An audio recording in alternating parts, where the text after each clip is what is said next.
Good morning. This morning, the National Hurricane Center is reporting that Hurricane Irma remains a dangerous and life-threatening Category 5 storm with winds of 185 miles per hour. The storm is massive, and the storm surge is predicted will go for miles. This is a massive storm. In some instances, it could cover homes and go very far inland. Right now, Irma is traveling at about 16 miles per hour. The track now has a forecast to directly impact the Florida Keys on Sunday as a devastating major hurricane. The Florida Keys should be prepared to start feeling the effects of the storm as early as Saturday. Storm surge and extreme winds are the biggest concern right now. The storm is bigger, faster, and stronger than Hurricane Andrew. We are being very aggressive in our preparation for this storm, and every Floridian should take this seriously and be aggressive to protect their family. It is important not to focus on the exact path of the storm. A storm of this size could have effects statewide, and everyone must be prepared. I know it shifted east in the latest forecast, but we all have to understand that this is serious and we cannot take chances. Regarding evacuations, right now there is mandatory evacuation order in effect for all visitors in the Florida Keys. Tonight this order will go into effect for all residents. If you're told to evacuate, get out quickly. We can expect additional evacuations as this storm continues to come near our state. Everyone must listen to their local officials. Listen to your local officials on the evacuations. Individuals with special needs will be evacuated from Miami beginning this morning. Miami-Dade County officials are also advising residents living in low-lying areas to start evacuating today. I cannot stress this enough. Do not ignore evacuation orders. Remember, we can rebuild your home, but we cannot rebuild your life. Real-time traffic information and evacuation routes is available at www.fl511.com. www.fl511.com. At my direction, all tolls have been waived across Florida roadways. This should help families evacuate quickly and safely. We are preparing for Irma to directly impact our state, and while it's still too early to tell exactly where the storm will hit, it is incredibly important that all Floridians keep a close eye on this incredibly dangerous storm. Do not sit and wait for this storm to come. It is extremely dangerous and deadly and will cause devastation. Get prepared right now. Regarding the Florida National Guard, yesterday I activated 100 members of the Florida Air and Army National Guard to support with planning, logistics, and operations in preparation for potential impacts from Hurricane Irma. These 100 members are stationed across the state right now. And air assets from the North Carolina National Guard are beginning hospital evacuations in the Florida Keys this afternoon. Today, I'm activating another 900 Guard members for a total of 1,000 by the end of the day to respond and prepare for Hurricane Irma. On Friday, all 6,000 remaining available National Guard members will be reporting for duty. I stand ready to activate additional Guard members throughout the week as needed. In addition, 13 helicopters and more than 1,000 tactical high-water vehicles are on standby. The Florida National Guard is coordinating with other states, and the National Guard Bureau is to ensure approximately 30,000 troops, 4,000 trucks, 100 helicopters, and air evacuation crews are ready to support our state. Regarding fish and wildlife, the Florida Fish and Wildlife Conservation Commission is preparing search and rescue teams for potential deployment. Regarding utility providers, I've been in constant contact with Florida utility providers. They're already working on staging and asset allocation so they can return power as quickly as possible following the storm. They're actively pre-positioning resources throughout the state and in neighboring states. We know from previous storms how incredibly important it is for power to be restored quickly. I will be talking with the utilities often throughout the day, and I've urged county and city officials, including sheriffs and police chiefs, to reach out to their utility providers so we can all work together in response to Irma. Regarding shelters, if you're evacuating from the Keys, you can shelter at Florida International University. We're working hand in hand with the counties to ensure that shelters are available for other communities who may need to evacuate. There's absolutely no reason for anyone not to evacuate if you are ordered to do so. Shelters will be available, and you should follow the directions of your local officials to go to the shelter that fits your needs.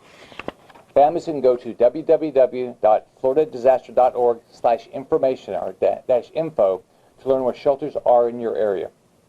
The state is staging supplies such as meals, shelter support trailers, and water, the State Logistic Resource Center in Central Florida for deployment as needed. We will be pre-positioning these goods once we have a better understanding of the path of the storm. The state is also establishing local points of contact with volunteer organizations to coordinate sheltering and feeding operations. The American Red Cross has also established a disaster relief operation in Orlando. Last night I spoke with U.S. Health and Human Services Secretary Tom Price, who told me that HHS has disaster medical assistance teams en route to Florida. These rapid response teams aid in the provision of medical care to those who need it after the storm. The Florida Department of Education is in contact with school districts, state colleges, and universities. They will be receiving updates before, during, and after the storm. To find out if your local school district is closing, please visit Florida Department of Education website at www.fldoe.org. At this time, all school districts and colleges are monitoring Irma and her path. For any questions on school closures, please call your superintendent. Lake Okeechobee. I have been in touch with the South Florida Water Management District and the U.S. Army Corps of Engineers to discuss Lake Okeechobee water levels and the Herbert Dike.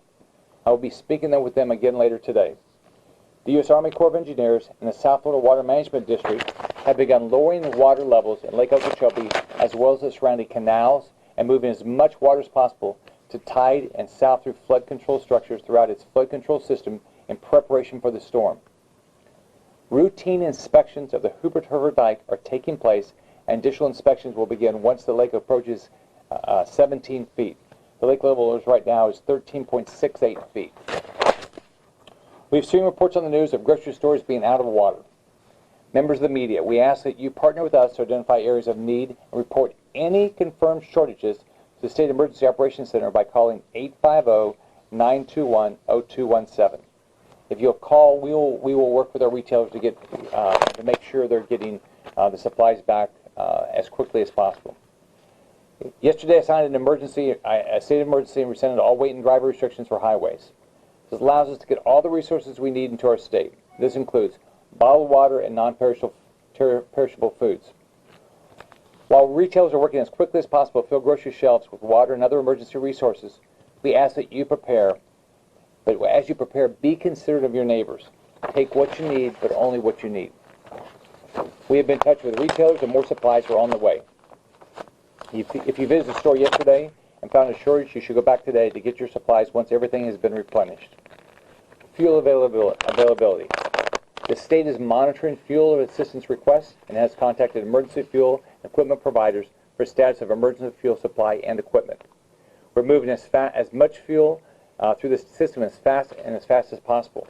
And our waivers on truck weight restrictions and driver hours are helping move fuel so we can get it to you quickly. While the state is working as quickly as possible to bring fuel to communities, again, be considerate of your neighbors. Take what you need to evacuate. Don't take extra. State offices in Maroon County are closed today until further notice. State office closures in other counties will follow the direction of county officials and will be announced as they are determined. I've directed state offices in 67 counties to be closed on Friday. We now need volunteers. That's what our biggest need is right now. I encourage all Floridians that can volunteer to do so to help prepare and respond to this storm. Floridians can go to www.volunteerflorida.org to sign up for volunteer opportunities. Volunteers make a huge difference in these emergencies and help with shelters, food distribution, and response efforts. Your efforts can make the difference a family needs to get through this storm. In Florida, we prepare for potential storms all year, and Irma is no different.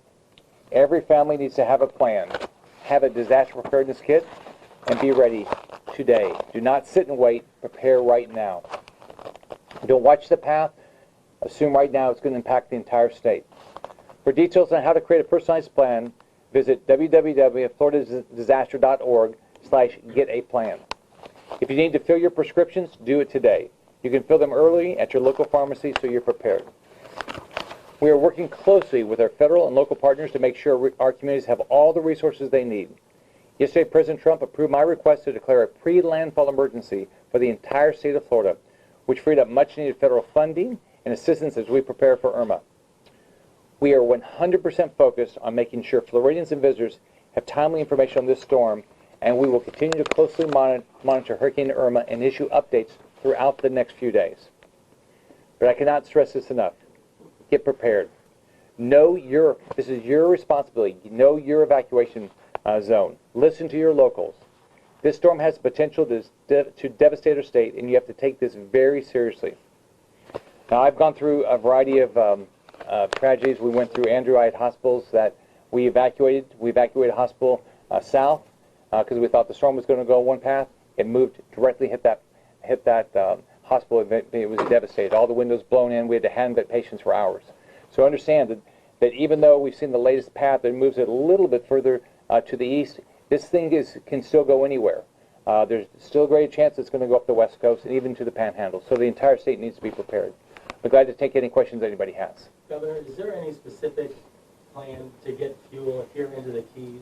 Because we've noticed shortages all along the area here. Absolutely. We're calling the suppliers. We are working with Highway Patrol. We're doing everything we can to get fuel here. We believe we're going to continue to bring fuel anywhere around the state. I talked to a mayor this morning up in Broward that they said some of their stations didn't have fuel, and we're doing the exact same thing there. We're doing it everywhere where we have any fuel shortages.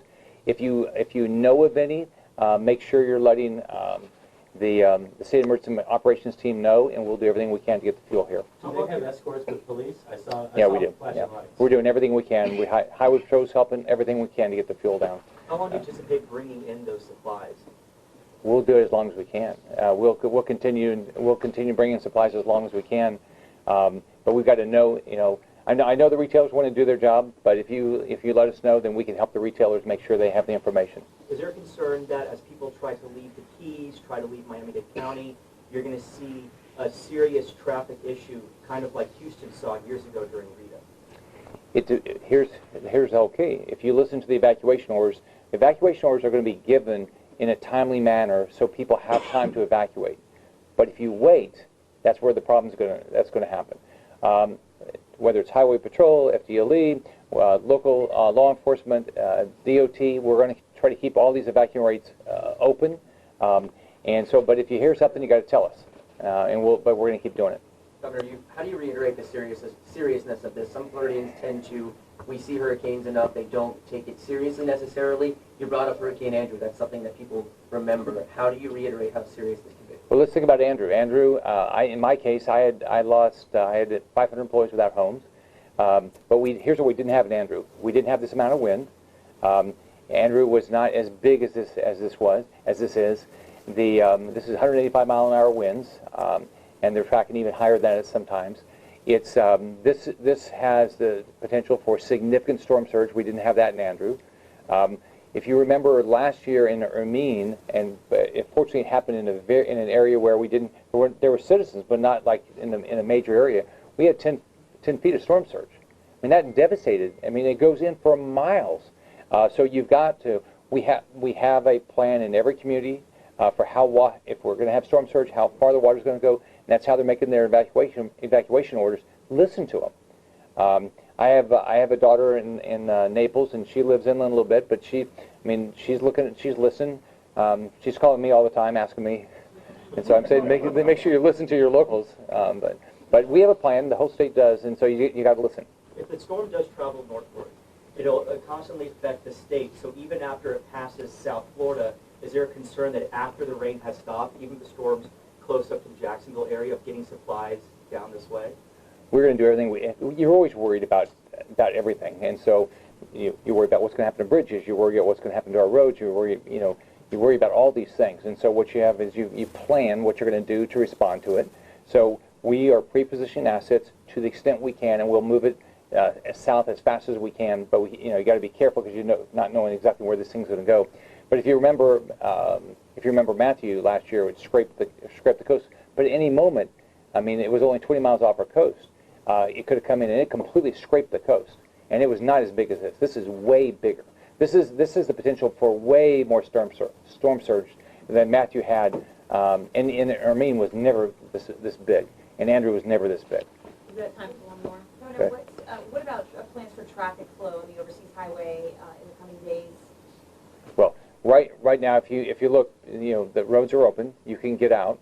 So if people are listening to their evacuation orders, that's not going to be an issue. We're going to do everything we can to keep the evacuation routes open. We've got whether it's the National Guard, with Highway Patrol, they're all going to keep doing it. So we'll deal with the issues as they come up, but our goal is to make sure, because it's more efficient, is to keep it going both ways, because then if we have emergency vehicles that have to get down here, then that slows that down. All right. Thanks, everybody. Thank you. Thank you.